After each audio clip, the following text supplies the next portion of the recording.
This episode is brought to you by Dashlane. Try Dashlane Premium free for 30 days at www.dashlane.com/infographics. And never forget another password and keep all your online accounts secure. The Federal Bureau of Investigation, according to its own website, was started in 1908, but at that point it was called the Bureau of Investigation, or BOI. There had been interstate crime-fighting organizations before this, doing things like looking for what was perceived as dangerous anarchists and regulating state-to-state commerce. But 1908 is generally said to be the beginning of the FBI. Before it got that abbreviation, it was also called the United States Bureau of Investigation, and later the Division of Investigation. The U.S. was growing in size and population and crime was growing with it. As the FBI website states, inventions like the telephone, the telegraph, and the railroad had seemed to shrink its vast distances even as the country had spread west. After years of industrializing, America was wealthier than ever too, and a new world power on the block. But what that meant was that criminals could be more sophisticated, they could get organized, and while this was happening, official corruption was rife. This was the dawn of hyper-criminality in the US, and regular police forces were either ill-equipped or even on the payroll of criminals. Something had to change, and a man called J. Edgar Hoover was made director of the FBI in 1924. He'd stay in that position for a long time, and this controversial figure wasn't always very ethical. We'll get around to ethics, or lack thereof, soon. Hoover was put in charge of creating the Scientific Crime Detection Laboratory, the FBI lab, in 1932. He would begin a war on crime, and on his hands by the end of his tenure in 1972 was a lot of blood. This wasn't just the blood of machine gun-toting gangsters, but people who were sometimes called radicals. The FBI no doubt had a job to do, but looking back, no one, even the FBI, disagrees that its modus operandi was often quite oppressive.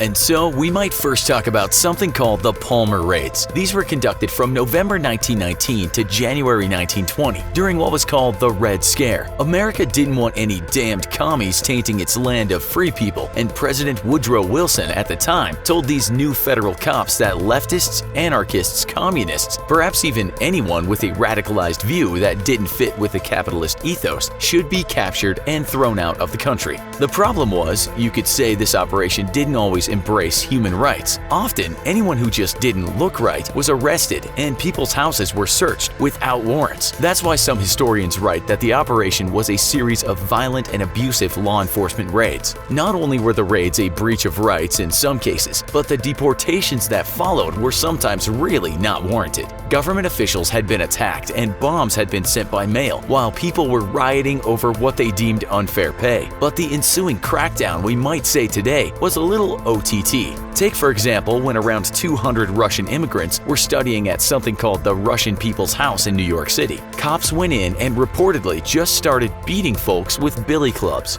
It said one algebra class was interrupted and the teacher was beaten in front of students. Some of those students were arrested and had their money taken from them by the police. In fact, across the country, thousands of people were detained on suspicion for months on end, and they weren't allowed lawyers. In one case, a man called Gaspar Canone was arrested without being charged. He then wouldn't admit to being a communist, so the cops just forged his signature saying he was, and then he was deported. When it was done and dusted, thousands of people across the US had been tortured, beaten, held for no reason, deported, even starved in one case of 1,000 detainees, and many, most in fact, were innocent. The whole thing was a disgrace, but it took time for the government to admit the full extent of the damage done. A positive thing that came out of it was these raids resulted in the formation of the American Civil Liberties Union. Every cloud has a silver lining, but try telling that to those who suffered the most. So those were the early days when the FBI used extrajudicial powers to cause pain and embrace injustice. But the threat of a communist uprising stayed with America, and many others would unnecessarily be hurt. What you might not know is that the FBI had lots of informants who would tell them if they suspected anyone they knew was a communist. One of those was the actor Ronald Reagan, a man who would become president. Before that, the FBI believed that many communist sympathizers were running wild in Hollywood and preaching to the uninitiated. Who better to have on the inside than a famous actor? And it was Reagan, codenamed T10, that ratted on his fellow Hollywood acquaintances. It said Reagan and his actress wife Jane Wyman gave a list of names of people working in Hollywood who they thought were a bit on the red side. Reagan was on board as far back as 1941, a long time before he filled the White House big seat. No one knew about this for a long time, of course, and when it was discovered, the FBI said his role was minor. Records show that Reagan even added one man to the list he had just got into a drunken debate with over politics. You'll find information on T10 in a document called Communist Infiltration of the Motion Picture Industry.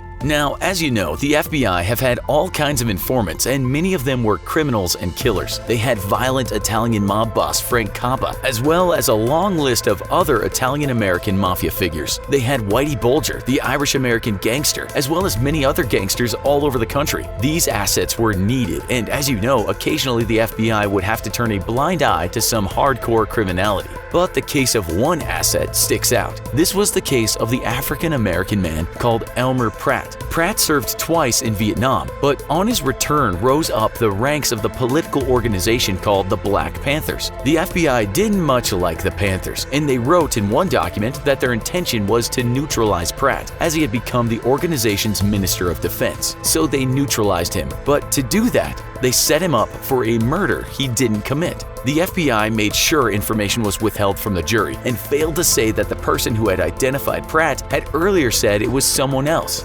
That person was told to make a second guess. He was sentenced to life and served 27 years, spending 8 of those in solitary. It was then later discovered that the trial was a charade of justice, and one man who had said Pratt had discussed the murder with him was actually an FBI informant. The man was a major factor in him being committed. Pratt was released and given $4.5 million in compensation. You might also not know that in order to keep its assets, the FBI had or has to allow a lot of crimes to take place. According to one document the agency released, in 2011 alone, it allowed 5,658 crimes to happen. On average, 15 a day. Or did you know that you don't have to be arrested for the FBI to have your fingerprints? If you've ever had your prints scanned for anything, they might end up with millions of other fingerprints on the Integrated Automated Fingerprint Identification System in Clarksburg, West Virginia. We should also tell you that if you've ever wanted a genealogical DNA check and have ordered one, the FBI might be able to get their hands on that. This is how the Golden State Killer was caught. He might have found out he was part Native American with a bit of sub-Saharan African ancestry, but the FBI found out who their serial killer was.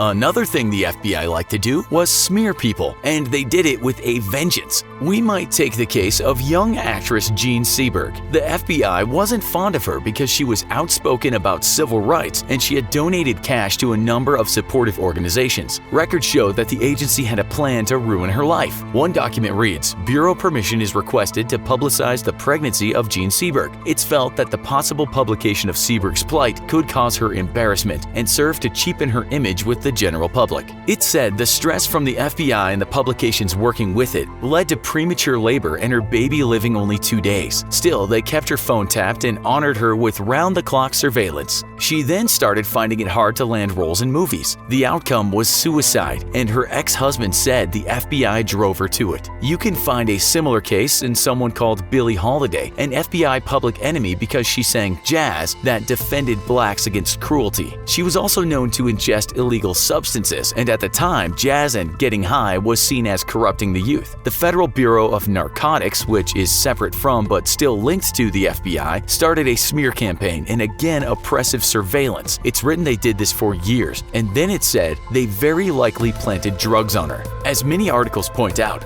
they hunted her and they broke her. She died age 44 from liver cancer, but before that, this is what one person sent to investigate her said, "I'm going to do her up so goddamn bad she's going to remember as long as she lives." She also wrote this not long before she died. "The hounding and the pressure drove me to think of trying the final solution, death." Just so you know, another famous singer the FBI had under surveillance was former Beatles renegade John Lennon. The agency didn't much like his give peace a chance stance. Those darned hippie English radicals were not welcome in the US, but a member of the public finally rubbed out Lennon's existence.